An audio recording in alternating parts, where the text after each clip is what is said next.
if you see video game awards of 2020, you have to wonder, like, how come no one who was there didn't scream, "Stop the count"?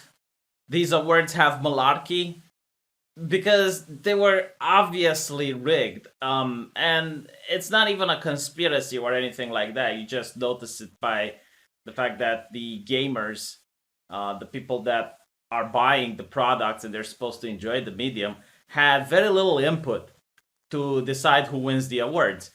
It was almost like a marketing campaign where corporations patted each other on the back, showed you some commercials, and then also gave you the middle finger by giving so many awards to one of the most disliked people in the gaming industry. And this is not the first time. Phil Fish would be another example. But Neil Druckmann is definitely overtaking Phil Fish simply by how controversial he is. There's so many reasons to dislike this man. I mean, my personal favorite is that this guy managed to replace one of the most beloved women in the video gaming industry, Amy Hennig, a person who designed and helped create the world of Soul Reaper, the world of Uncharted, and now she has been run out of the industry by a man who just speaks the speech, because this is the only thing that's important in 2020, where we don't judge people by their actions, but we're supposed to judge people if they speak the correct things, which Neil Druckmann is definitely speaking the correct things. So yeah, I mean, he won so many awards, and it's kind of bewildering that now a little lamb from Kotaku is astray, writing this type of article claiming that games meant that under crunch conditions don't deserve the Best Direction awards. And I'm like, hold on a little bit. Didn't Kotaku actually vote at these awards? Like, what? Why did you vote? Because I'm pretty sure they knew about the questionable conditions.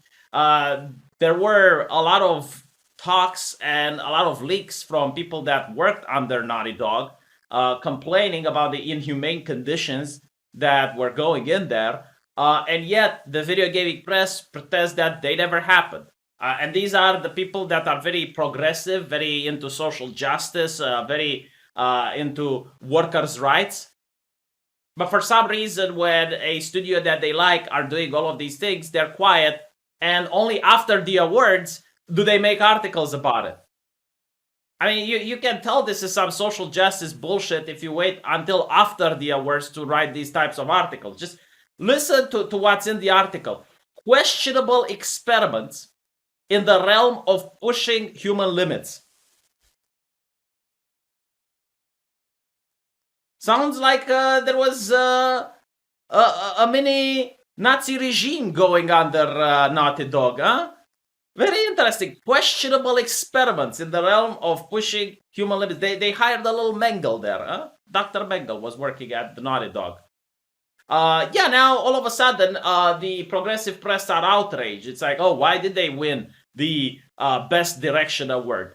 And this is coming after so many articles said that no, like Naughty Dog needs to be at the forefront, the flagship of the video gaming industry. They are so progressive that everyone needs to follow in suit. Capcom in leaked documents was also praising Naughty Dog, and they're saying, "Oh no, like our games need to be more like The Last of Us, and we need to emulate that." Yeah, I'm pretty sure. Like, isn't it funny that wherever social justice is, how did they put it? Questionable experiments in the realms of pushing human limits follow. It's fascinating, isn't it? It's almost like instead of being the ideology against the 1%, is the actual ideology of the corporations. Like literally, the people that are pushing social justice the most are corporations. Gaming companies are corporations. Kotaku is a corporation.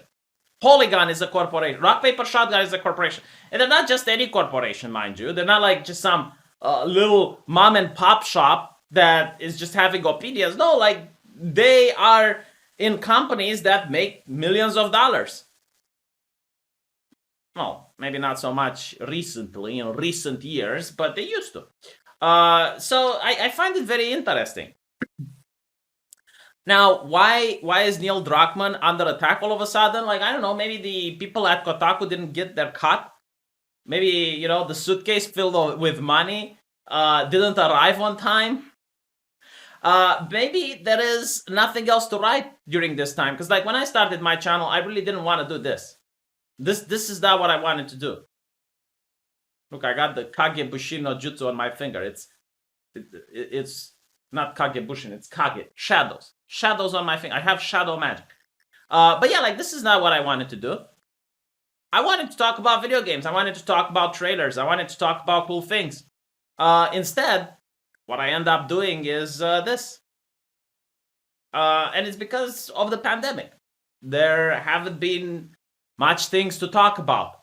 As such, you have to scrape the bottom of the barrel. And I guess this is the type of controversy that the people at Kotaku decided to go with. Because there's not much else. Or maybe the guy is just a misogynist. I understand if you don't like The Last of Us, you hate women. And you hate LGBT people. Because everyone in the world, according to Neil Druckmann, not only understands that The Last of Us is the best game ever, but if you say that any other game besides The Last of Us is a good game, clearly you're doing this out of malice. Because he's got not only Charles Xavier's abilities, but he also has the Cerebro, and he can just plug into everyone's minds and understand just like The Last of Us is the best game ever made. And I would even add that it's the best game that will ever be made. There's never going to be a game better than The Last of Us. I don't even know why the gaming awards exist. Because The Last of Us is such a good game that it should win all the awards from this day until the end of time. It will never be a game that's more progressive and better than this. Yeah. Let me just see if I can read you a little bit. Over the years, the studio has been constant employee turnover as developers crunch on games like The Last of Us and Uncharted, burn out and throw in the towel. Relentless overtime, issued weekends, long evidence of time without seeing your family. These things take a toll on the most passionate artists. Yeah, this is how a feminist-led studio behaves, huh? Like a very progressive studio. It doesn't sound to me like something weird. It sounds to me like California. But it is what it is, and this is the one that got the best direction award. All right, so everything else needs to follow suit. They need to be more like Naughty Dog and less like other companies.